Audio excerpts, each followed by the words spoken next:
北韩是隔10天了后，搁再试射飞弹，24载起向西部发射几落粒的飞弹，而且进前呢，这北韩领导人金正恩也讲，南北韩无可能和平统一。各界也是伫咧烦恼讲，这北韩敢是想要来准备烧战啊？不过有专家认为讲，北韩这是挑衅的行为，是为着要施压西方国家甲伊来谈判。 北韩24载起7点左右，向朝鲜半岛西部海峡发射几粒的巡航飞弹。美国甲南韩相关部门也咧分析飞弹参数。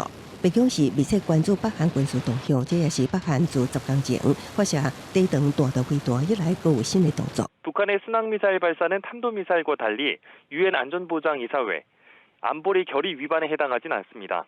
하지만 북한은 순항미사일에 핵탄두를 탑재할 수 있다고 선전하고 있어 탄도미사일과 같은 위험 요인이 될 수는 있습니다.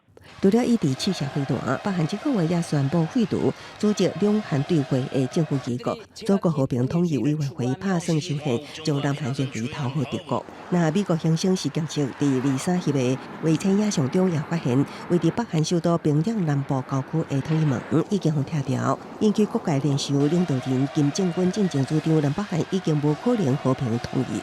미국 놈들이 주도하에 군사적 긴장 격화로 지역 정세의 불안정성이 증대되고 있는 현실을 냉철하게 고찰해 보면 물리적 충돌에 의한 확전으로 전쟁이 발발할 위험은 현저히 높아졌고 우리는 전쟁을 바라지 않지만 결코 피할 생각 또한 없습니다. 外国媒体拢利用金正恩的举动，恐惊是咧为开战做准备。也毋过有评论说认为，战争会危及北韩政权，金正恩未冒险和体制妨害。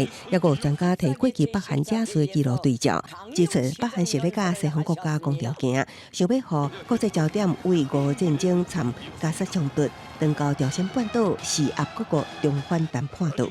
公司新闻牛眼编译。